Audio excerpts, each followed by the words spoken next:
Assalamualaikum warahmatullahi wabarakatuh.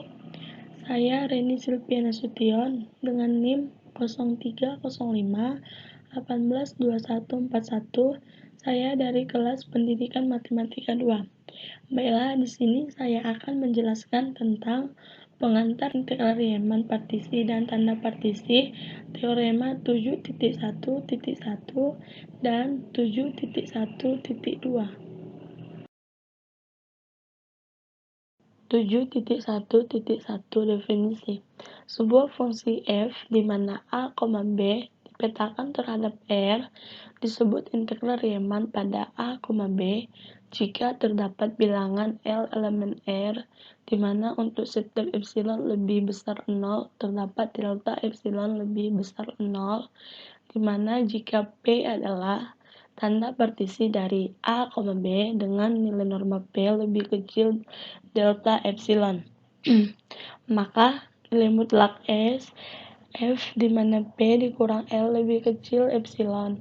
Himpunan dari semua fungsi integral Riemann pada A, B dinotasikan dengan R A, B.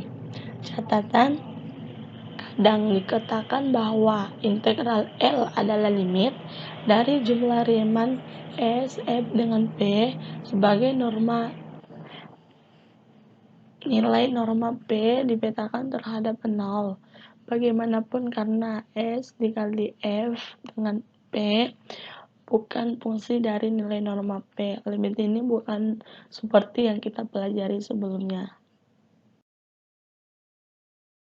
Pertama, kita akan menunjukkan bahwa jika F elemen R, A, B, maka bilangan L ditentukan secara tunggal.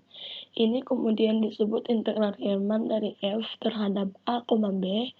Untuk L, biasanya kita menuliskannya dengan L sama dengan integral batas A menuju B dikali F, atau L sama dengan integral batas A menuju B F dikali X dx. Dapat difahami bahwa setiap notasi selain X dapat digunakan untuk tampilan selanjutnya. Semua hal itu menimbulkan hasil tak tunggal.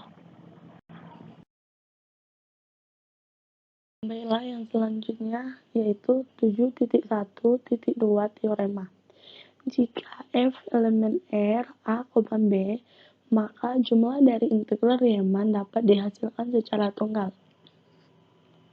Bukti: asumsikan bahwa L turunan pertama dan L turunan kedua, keduanya terdefinisi dan ambil epsilon lebih besar 0.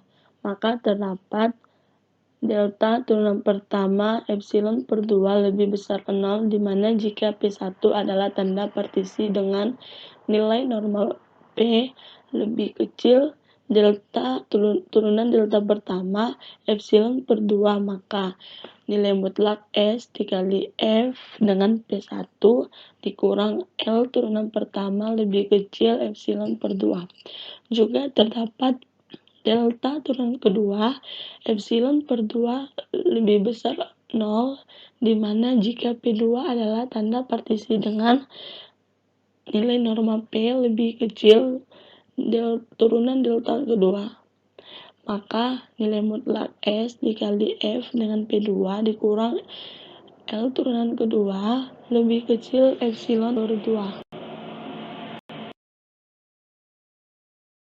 Sekarang ambil delta epsilon sama dengan min turunan delta pertama epsilon per 2 dikali turunan delta kedua epsilon per 2 lebih besar 0, dan ambil P sebagai tanda partisi dengan nilai norma P lebih kecil delta epsilon karena nilai mutlak S dikali F dengan P1 dikurang L turunan pertama lebih kecil epsilon per 2, dan nilai mutlak S F dengan P2 dikurang L turunan kedua lebih kecil epsilon per 2. Maka akan mengikuti pertidaksamaan segitiga, yaitu nilai mutlak L turunan pertama dikurang L turunan kedua sama dengan nilai mutlak L turunan pertama dikurang S dikali F, P ditambah S dikali F, P dikurang L turunan kedua lebih kecil sama dengan nilai mutlak L turunan pertama dikurang S dikali F dengan P ditambah nilai mutlak S dikali F dengan P dikurang L turunan kedua lebih kecil epsilon per 2 ditambah epsilon per 2 sama dengan epsilon. Karena epsilon lebih besar 0, maka L turunan pertama sama dengan L turunan kedua. Artinya, jumlah integral Riemann dihasilkan secara tunggal. Baiklah, cukup sekian penjelasan dari saya. Saya sudahi dengan salam. Assalamualaikum warahmatullahi wabarakatuh.